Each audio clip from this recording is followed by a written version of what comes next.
Alright folks, so today we're going to discuss the stance.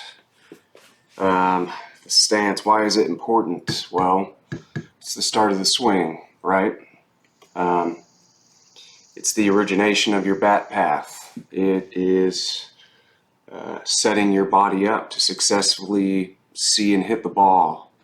And not only that, but a confident, powerful stance will give you confidence, and that is probably a batter's biggest enemy. If they have anxiety, that's going to lead to doubt and fear of failure, and then that's going to lead to a situation where they're up there and they're too tense and they're swinging at the last minute at a ball instead of being up there with confidence looking for that hit, pulling back if it's a bad pitch.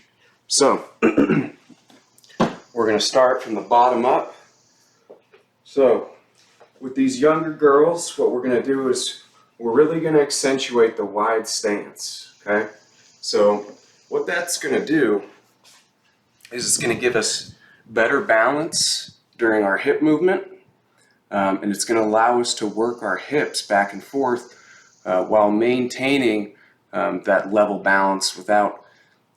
Oftentimes what happens when we get a little hip movement with the younger players is they tend to stand too straight up or they lunge forward, right? So this will help minimize both of those things. So we're going to go nice and wide with the feet, wider than the shoulders, okay? That's the bare minimum, is we go wider than the shoulders. Anything more than this or less than this, some kids, everybody's got different limb lengths. People will have slight variations to their stance, but this is kind of the blueprint. We start at the minimum, feet wider than the shoulders, okay? From there, what we're going to do is we're going to get a little bend in the knees, okay? When we do that,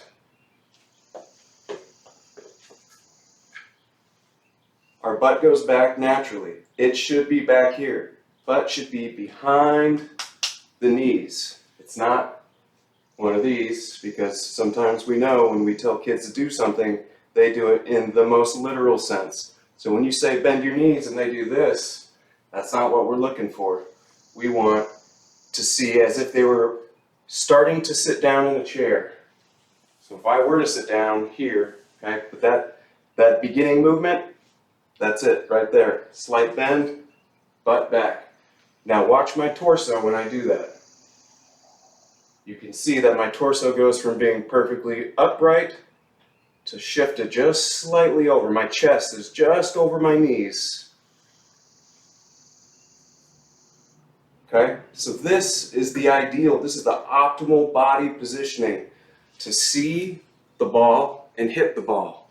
If we're standing too straight up, or we have way too much bend in our legs, we're doing a few things. We're limiting our strike zone severely. We're limiting our ability to see the ball, how it's actually coming in, because we're now changing our angle and our perspective. And we're limiting our bat path. So when we have those types of mechanical issues, what we have to do is now, if we're standing too straight up, now we have to put in even more work to our bat path to get it to the ball. Because now I've got to come down, if I'm standing too straight up, to get across, instead of being able to come across with the hands and follow through with extension. Okay? Same thing if you're crouching too low. I mean, for obvious reasons, now your window to hit the ball is right here instead of here. Now my window is here. Okay? This also is great because, like I said, forces your torso down, which also forces your head down. So let's talk about that real quick. You always hear people saying, watch the ball, watch the ball, watch it all the way into your bat. Nobody can actually see it, right? That's impossible. What they're saying is keep your head in, because when your head is in, your bat stays on path. When your head comes up, bat comes up. Okay?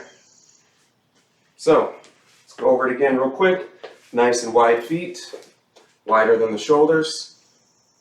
Bend the knees, butt goes back. Okay, there's our starting position. Torso, when the butt goes back, naturally shifts forward just a little bit, that's where we want it. We don't want to be leaning too far forward. We don't want to be straight up. Okay. So the next thing, the hands and the arms. So this is a big one. You hear it 5,000 times every season. You hear it 5,000 times every game from the other side of the fence. Everybody's yelling at their kid or their sibling or whoever. Get those elbows up, get those elbows up, get that back arm up. And then what do we see them do? We see them do one of these. And their wrist is all screwy, their elbows up here, doesn't look comfortable at all, even though if you ask them, they'll say it's comfortable. And then they're standing up here, you know, in a very awkward postural position, trying to swing a bat at a tiny object that's moving at them. So we want to build confidence, right? We want to give them the best starting point for their swing. We want them to, even if they go up and strike out, we want them to go out and strike out swinging with a nice looking swing. Improve their chances of actually getting a base hit. So, what people are trying to say when they yell, get your elbows up, get your elbows up, is that when your hands are in the correct position, your elbows naturally fall into the correct position. So, what do I mean by that? The hands. You want to always keep a nice tight path with your hands to your body, at least until extension. Okay? So, you know, we're dealing with kids, so it's a great tool or a great strategy to use easy references. So one of the ones that I like to use, or two of them actually, one is, let's say, well, I guess let me start with the positioning. So hands right up here next to the ear, okay? Bottom of the bat is pointed behind me towards the catcher. Okay, it's not straight up and down. It's not up in the air. It's not this way. It's not out in front of me. It's not down here. And it's not back here. Okay? It's right up here by the ears. There's a very small amount of space right here. Okay? So, an easy way to do that, and if you note, let me pause right here actually before I keep going. I'm going to turn. Look at my elbows. It's up. It's not doing one of these. So what we're actually looking for out of the elbows back here is a nice V. Okay? We don't want a big old loose sloppy V. We don't want one that's too tight. We want a nice looking V back here. And when you put your hands in the right position, right up here by your ears, bottom of the bat pointed towards your catcher, your arms naturally go into place. Okay? Let me lean down a little bit so you can see that from the front. Okay, from this side and from the back. Okay, so how do we get them to get there? A couple different ways. Really, we're just going to have to manually position them, but it will help if you say, ask them if they know how to throw a dart, and they're going to do this, okay? And that's the starting point. Put the bat in their hands, right there, and then position the bottom of the bat to point towards the catcher, and you've got your stance. Okay? If that doesn't work, you can try the microphone thing, where they have to pretend like they're singing into a microphone, and now you just move that hand up to their ear. Their arm is in that nice V already. Put a bat in there, get the bottom positioned, now you've got your stance. So, once you've finished, the best way to do it is just over and over and over again, repetition.